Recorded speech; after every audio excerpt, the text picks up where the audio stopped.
کی مدد میں اور اس کی خدمت میں مصروف رہتا ہے، اس وقت تک اللہ اپنے اس خدمتگار بندے کی مدد کرتا رہتا ہے۔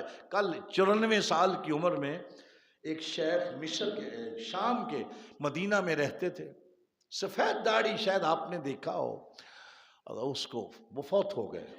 ساری زندگی مدینہ منورہ میں مسجد قباء کے پاس مسجد نبوی کے قریب بیٹھ کر ایک انہوں نے اپنا ٹھیلا لگایا ہوا ہے، اللہ کے واسطے عمرہ کے لیے جانے والے، آنے والے، حج کے موقع پہ آنے والے، جانے والوں کو وہ چائے بھی پیش کرتے ہیں، کھجوریں بھی پیش کرتے ہیں۔ اللہ اکبر! 60 سال یہ بندہ اللہ کے مہمانوں کی خدمت میں لگا رہا۔